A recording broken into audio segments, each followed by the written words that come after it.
दोस्तों नमस्कार। स्वागत है एक बार फिर से आपके अपने चैनल पे। और चैनल में आप जानते हैं काफ़ी लंबे समय से थोड़ी व्यस्तता के कारण वीडियोस भी नहीं आ पाए।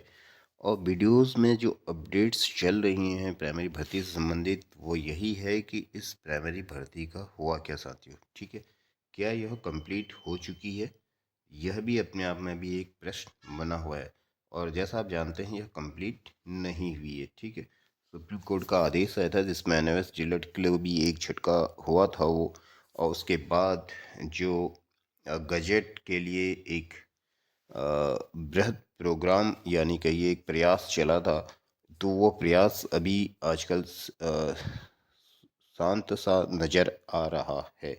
ठीक है, तो वो प्रयास फिलहाल चल रहे हैं, लेकिन यहाँ पर साथियों आपको पता है कि अब क्या है कि देश में आचार संहिता भी लगने वाली है।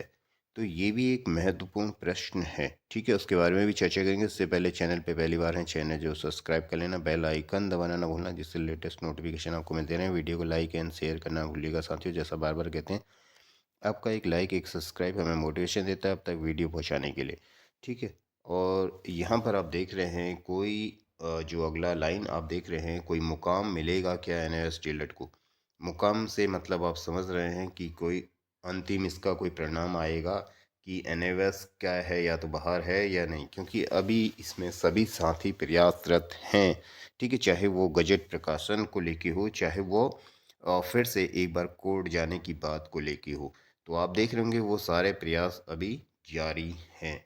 ठीक है, जिसमें आप देखते भी हैं वीडियो। हालांकि मैं तो अभी समय थोड़ा बना नहीं पाया था, अस्वस्थता और ये समय के अभाव के कारण।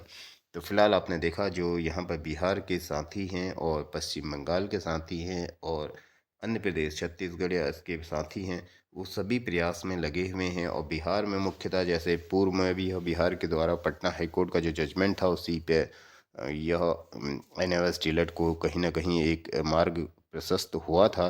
तो हो सकता है आज फिर वह पटना की भूमि से एक बार फिर से आगे यह लड़ाई बढ़ चले, है ना।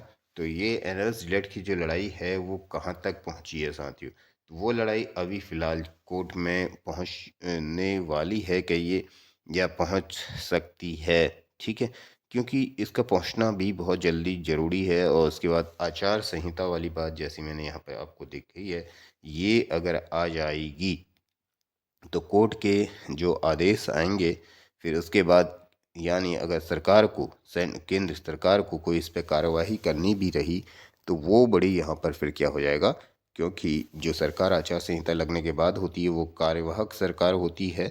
ठीक है, तो उसके महत्वपूर्ण फैसले लेने की जो शक्ति होती है वो क्या हो जाती है, एक तरह से बाधित हो जाती है या कम हो जाती है। तो यह समस्या फिर हम यहाँ पर स्टीलट के लिए क्या होगी, और अधिक बढ़ जाएगी। तो ये ख्याल रखना है सभी साथियों ने। इस चीज़ का भी यहाँ पर एक है आचार संहिता, क्योंकि चुनाव अभी भारत में होने हैं, भारतीय लोकतंत्र में। ठीक है, तो वो भी अभी स्थिति आने वाली है। तो फिलहाल अगर आप यहाँ देखेंगे उत्तराखंड में जो प्रायोरिटी भर्ती है और पूरे देश में भी यह जो एक समस्या बनी हुई है एनएस टिलट को लेके, तो वो उस पर विराम कब लगेगा साथियों? तो ठीक है, यहाँ पर दो ही ऑप्शन आपके सामने नज़र आते हैं।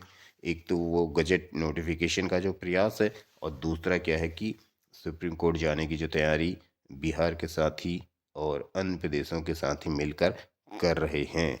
ठीक है, तो जो महत्वपूर्ण दोनों ही प्रयास हैं, क्योंकि अगर गजट प्रकाशन हो जाता है तो भी समस्या समाप्त हो जाती है, और अगर सुप्रीम कोर्ट से कोई राहत मिल जाती है तो भी समस्या समाप्त हो जाती है। फिलहाल इसी समस्या के कारण सभी राज्य भी अभी असमंजस की स्थिति में है यहाँ पर कई जगह पे कि एनएस टिलट को लेके किया किया जाए, क्योंकि एनसीटी यहाँ पर कह रही है कोर्स वैलिड है। फिलहाल उसने अभी तक ऐसा कोई ओपन तरीके से कोई नोटिफिकेशन या कोई इस तरह से नहीं है कि यह कोर्स वैलिड नहीं है। एनसीटीई की तरफ से ऐसा कोई भी बात अभी तक नहीं आई है। तो ये बड़ी दुविधा की स्थिति सभी साथियों के लिए हो गई ही है कि क्या किया जाए। ठीक है नहीं, तो दुविधा जल्द समाप्त होगी नए साल पे 2024 के आगमन के साथ।